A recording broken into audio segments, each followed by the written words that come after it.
नमस्कार, मी वैष्णवी. जालना बातमीपत्रात आपल्या सगळ्यांचं स्वागत. या बातमीपत्राचे प्रायोजक आहेत संजीवनी मल्टी स्पेशालिटी हॉस्पिटल. आपल्या आरोग्याची संजीवनी. The skill to heal, the speed to care. पाहुयात जालन्यातल्या काही महत्त्वाच्या घडामोडी. देशातील अग्रगण्य स्टील कंपनी म्हणून ओळखल्या जाणाऱ्या कालिका स्टील्सला CMIA अवॉर्ड 2025 मध्ये सस्टेनेबिलिटी आणि पर्यावरण जाणीवपूर्वक उत्पादन पुरस्कार मिळालेला आहे. हा पुरस्कार मुख्यमंत्री देवेंद्र फडणवीस यांच्या हस्ते कंपनीचे संचालक घनश्याम गोयल यांना प्रदान करण्यात आला आहे. भारतातील एक अग्रगण्य स्टील उत्पादक कंपनी असलेल्या कालिका स्टील्सला CMIA 2025 पुरस्काराने सस्टेनेबिलिटी आणि पर्यावरण जाणीवपूर्वक उत्पादन या क्षेत्रात गौरविण्यात आले. हा पुरस्कार 27 एप्रिल 2025 रोजी मुख्यमंत्री देवेंद्र फडणवीस यांच्या हस्ते प्रदान करण्यात आला. 150हून अधिक अर्जदारांची सखोल तपासणी आणि मुलाखतीनंतर 5 तज्ज्ञांच्या स्वतंत्र परीक्षक समितीने कालिका स्टील्सची निवड केली. पुरस्कार स्वीकारताना घनश्याम गोयल, अनुज बन्सल आणि यश गोयल उपस्थित होते. 2 दशकाहून अधिक उत्पादन उत्कृष्टतेचा वारसा असलेल्या कालिका स्टीलने पर्यावरण संरक्षणासाठी शून्य निस्सारण धोरण अवलंबले. त्यांच्या पर्यावरणीय आणि सामाजिक बांधिलकीच्या कार्याला मिळालेल्या या सन्मानामुळे औद्योगिक क्षेत्रात विशेष आनंद व्यक्त होतोय. महानगरपालिकेच्या वतीनं आज पुन्हा एकदा अतिक्रमण हटवा मोहीम हाती घेऊन नवीन जालना भागातील रेवत डे अँड वेंटिस चर्च या रोडवर टपरीधारकांना केलेले अतिक्रमण आणि सेंट मेरीज शाळेजवळील नाल्यामध्ये अवैधरित्या बांधलेले घरं यांना जमीनदोस्त करण्यात आलाय.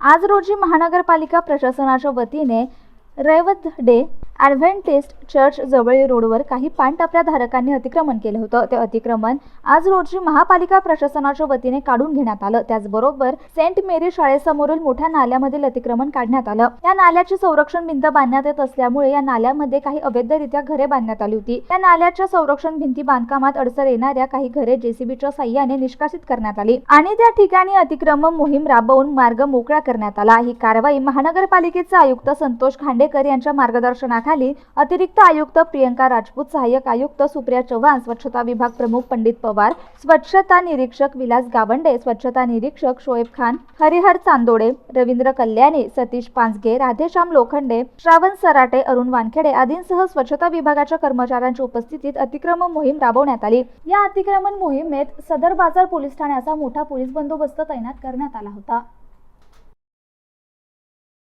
अंकुशराव टोपे महाविद्यालयात आज पदवी प्रदान समारंभाचं आयोजन करण्यात आलेलं होतं.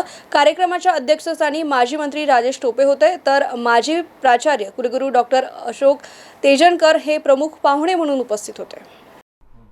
अंकुशराव टोपे महाविद्यालयात 28 एप्रिल रोजी सकाळी 9 वाजता पदवी प्रदान समारंभाचं आयोजन करण्यात आलंय. या कार्यक्रमाच्या अध्यक्षस्थानी राजेश टोपे राहणार आहेत, तर बाबासाहेब आंबेडकर मराठवाडा विद्यापीठाचे माजी कुलगुरू डॉक्टर अशोक तेजनकर, प्राचार्य देवगिरी महाविद्यालय छत्रपती संभाजीनगर यांच्या शुभ हस्ते पदवी प्रदान करण्यात आले. सहप्रशासकीय प्रशासकीय अधिकारी राहुल भालेकर, प्राचार्य डॉक्टर बाबासाहेब गजहंस, उपप्राचार्य डॉक्टर संजय पाटील यांची प्रमुख उपस्थिती होती. या पदवी प्रदान समारंभात BA, BCom, BSc, BCA, MA, MSc आणि MComच्या मार्च-एप्रिल 2024च्या विद्यापीठ परीक्षेत उत्तीर्ण झालेल्या जवळपास 100 विद्यार्थ्यांना पदवी प्रदान मान्यवरांच्या शुभ हस्ते देण्यात आल्या.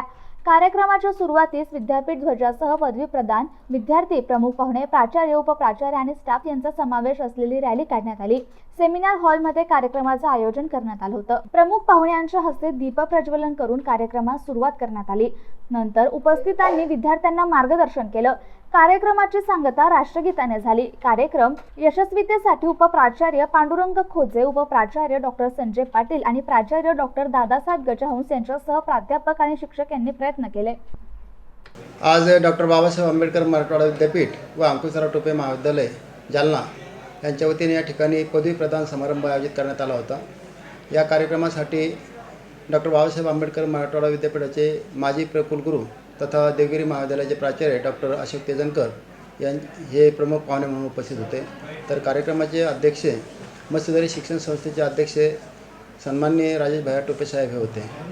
या प्रसंगी मान्यवरांच्या हस्ते BA, BSc, BCom, BCA 10 विषयातील MA, MSc आणि MComच्या साधारणपणे 100 विद्यार्थ्यांना या ठिकाणी पदवी प्रमाणपत्राचं पाहुण्यांच्या हस्ते वितरण करण्यात आलं आहे. एक डिपार्टमेंट सांभाळलेले आणि त्यामुळं दुनिया फार जवळून बघितली. मला एवढं समजतं की आपण सगळ्या मुलांनी आपल्याला एक्झॅक्टली ज्या गोष्टीची खरंच मागणी आहे त्याचा अभ्यास करून त्यात लक्ष घालून जर मन ओतून काम केलं तर त्याच्यात नक्कीच तुम्हाला तुमच्या जीवनाचं ध्येय गाठता येऊ शकेल असा मला विश्वास आहे. त्यामुळे कौशल्याला अलीकडच्या काळात खूप महत्त्व आहे. आता तुम्हाला माहिती असेल, रोज तुम्ही वाचत असाल आर्टिफिशियल इंटेलिजन्सचं किती महत्त्व आहे. खूप कमी लोकांना अजून आर्टिफिशियल इंटेलिजन्सचं महत्त्व कळलं असेल. सांगतो, पुढच्या काळात शेती, आपल्या घरची शेती सुद्धा, आपला ऊस सुद्धा, जे ऊस उत्पादक असतील, अन्य काही लोक असतील, या सगळ्यांना मला सांगायचंय की आपण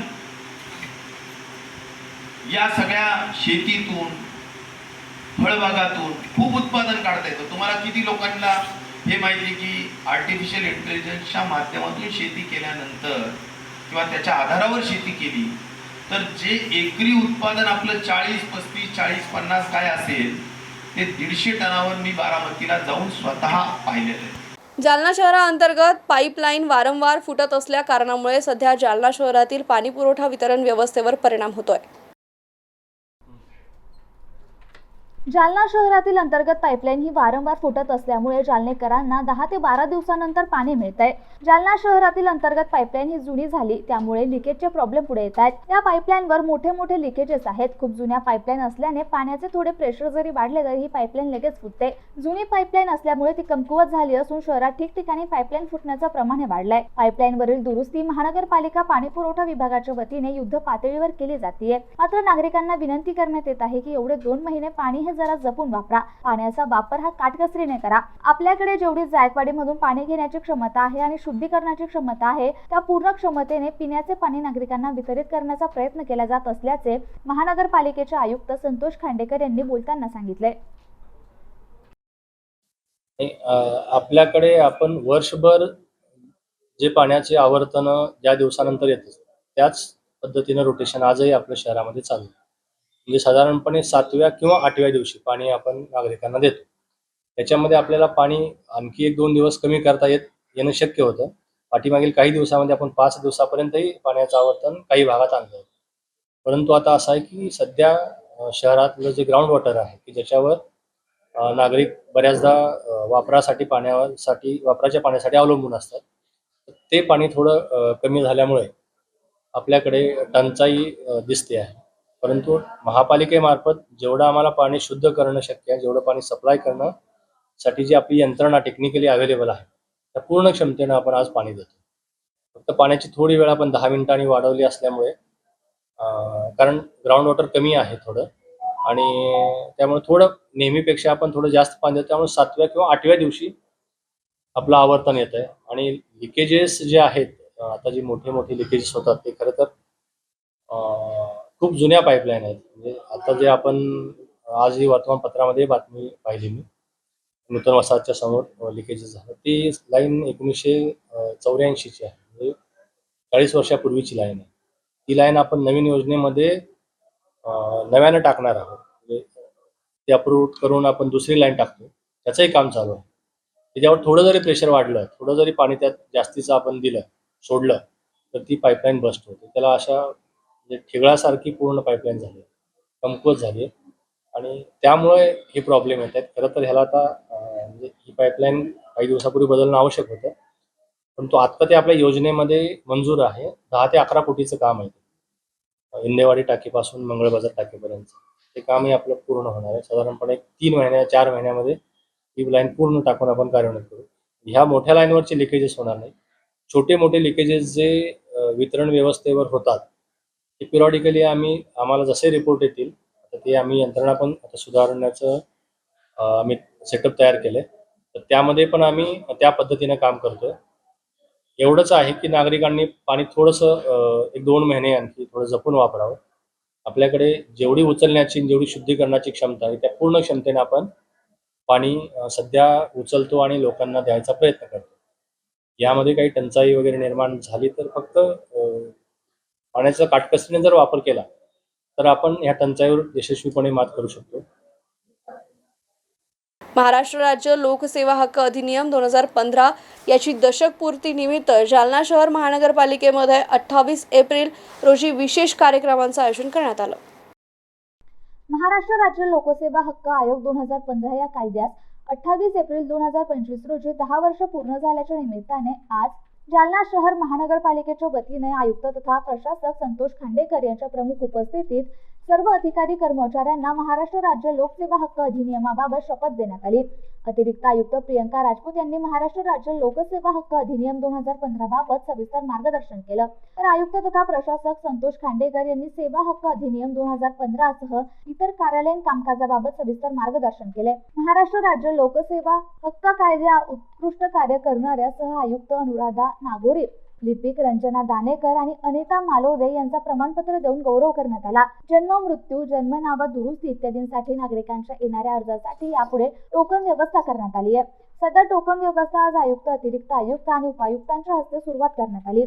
सर्व सेवा विहित वेळेत आणि मुदतीत पात्र नागरिकांना मिळण्यासाठी मनपा कार्यालयातून सेतू सुविधा केंद्राची सुरुवात करण्यात आली, तर सर्व नागरिकांना मनपाच्या वतीने देण्यात येणाऱ्या सेवा त्यांचे शुल्क पाहता यावे, तसेच ऑनलाईन पद्धतीने अर्ज करता यावे, त्यासोबतच तक्रार करता यावी यासाठी मनपा कार्यालयात विविध चौकात बॅनरद्वारे QR कोड प्रसिद्ध करण्यात आलाय. सर्व सेवा विषयक माहितीकरिता मनपा कार्यालयात डिजिटल बोर्डाचं उद्घाटन करण्यात आलंय. यावेळी आयुक्त संतोष खांडेकर, अतिरिक्त आयुक्त प्रियंका राजपूत, उपायुक्त नंदा गायकवाड, मुख्य लेखा अधिकारी तुकाराम भिसे, मुख्य लेखा परीक्षक प्रवीण निंबाळकर, सहायुक्त अपर्णा जाधव, सुप्रिया चव्हाण, अनुराधा नागोरी, केशव कानपुडे, राहुल देशमुख, आनंद मोहिते आणि सर्व विभाग प्रमुख तसेच कर्मचाऱ्यांची प्रामुख्याने उपस्थिती होती.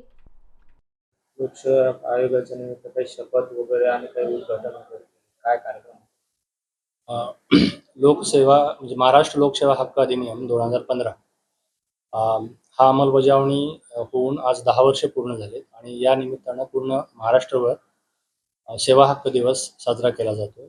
या माध्यमातून महापालिकेमार्फत दिल्या जाणाऱ्या आणि आपण अधिसूचित केलेल्या 70 सेवा या महापालिकेकडून दिल्या जातात.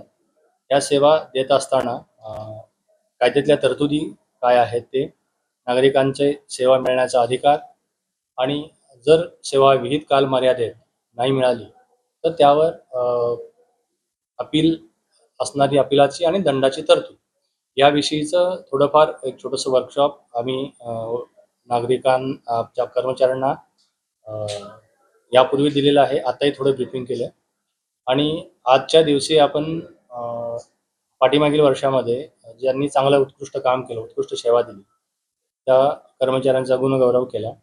त्याचबरोबर महापालिकेच्या मार्फत QR कोड आपण अवेलेबल करून दिलेत, ज्यामार्फत नागरिकांना त्यांच्या सेवा संदर्भात सेवा मिळण्याचा हक्क आणि त्या संदर्भात ऑनलाईन ॲप्लिकेशन्स करता येतील. त्याचबरोबर आपण सेतू सुविधा केंद्र सुरू केलं की ज्या ठिकाणी सेवा मिळण्यासाठीचा अर्ज करता येईल आणि त्यावर सेवा मिळण्यासाठी जे विविध नमुन्यातले अर्ज आहेत किंवा एक सिंगल विंडो आपण उपलब्ध करून दिलेली आहे.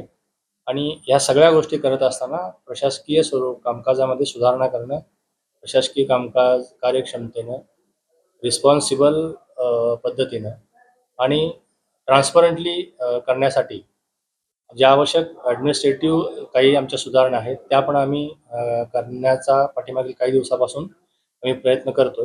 या सगळ्या गोष्टी मी कर्मचाऱ्यांना, आमच्या अधिकाऱ्यांना आमच्या डेली मीटिंगमध्ये आम्ही समजावून सांगतो आणि नागरिकांनाही माझं आव्हान आहे की आपण एकूण 70 सेवा महापालिकेमार्फत अधिसूचित करण्यात आलेल्या आहेत.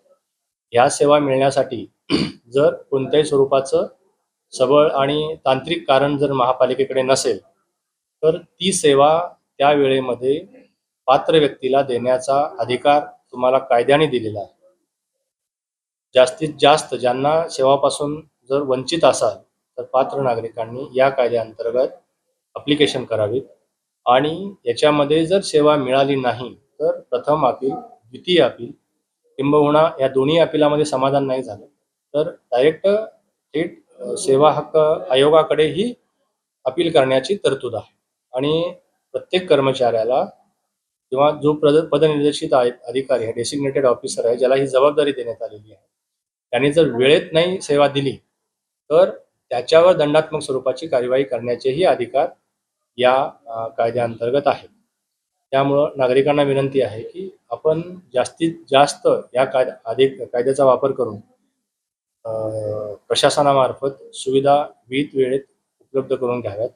काही अडचण असल्यास डायरेक्ट थेट माझ्याशी संपर्क केला तरी त्या सेवा उपलब्ध करून देण्यासाठी महापालिका प्रशासन नेहमीच कटिबद्ध राहणार. जालना बातमीपत्रात वेळ झाली येथेच थांबण्याची. पाहत रहा MCN न्यूज. नमस्कार.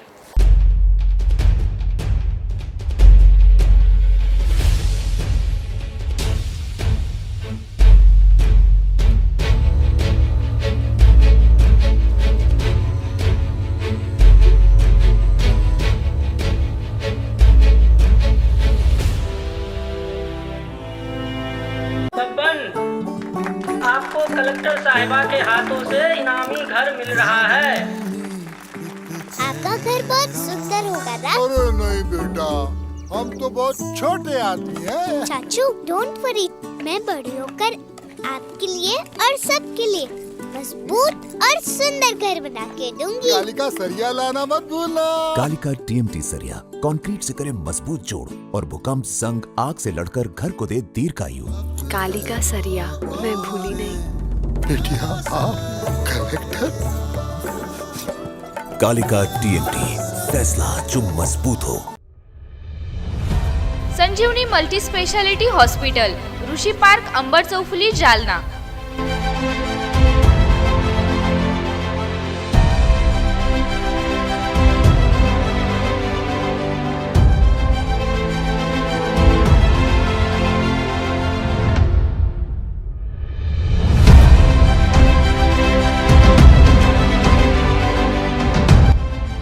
महात्मा ज्योतिबा फुले जन आरोग्य योजना आणि प्रधानमंत्री जन आरोग्य आयुष्मान भारत योजना उपलब्ध. मेडिसिन विभाग, बालरोग विभाग, स्त्रीरोग विभाग, अस्थिरोग विभाग, सर्जरी विभाग, नाक कान घसा विभाग आणि पॅथॉलॉजी विभागात काम करणारी तज्ञ डॉक्टरांची टीम. उपलब्ध सुविधा ICU, NICU, जालना शहरातील अद्ययावत Ultima of 100 with stent boost cath lab. Modular operation theatre, dialysis विभाग, cardiac care unit CCU, angiography सुविधा, एंजिओप्लास्टी सुविधा, 24 तास अत्यावश्यक सेवा आणि कार्डियक ॲम्ब्युलन्स उपलब्ध. महाराष्ट्र पोलीस कुटुंब आरोग्य योजनेसह सर्व आरोग्य विमा कंपन्यांचे कॅशलेस उपचार. संजीवनी मल्टी स्पेशालिटी हॉस्पिटल, आपल्या आरोग्याची संजीवनी.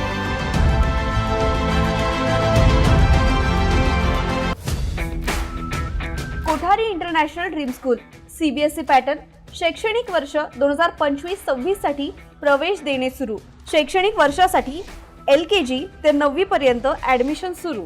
आमचे वैशिष्ट्य, जालना शहरातील पहिली हायटेक वायफाय कॅम्पस असलेली इंग्लिश शाळा. डिजिटल क्लासरूम आणि iPad सुविधा उपलब्ध.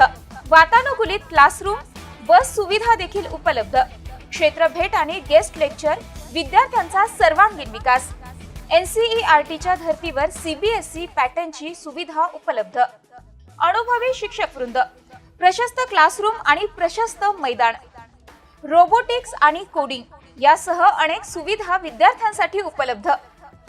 आपल्या मुलाच्या उज्ज्वल भविष्यासाठी एकदा अवश्य भेट द्या.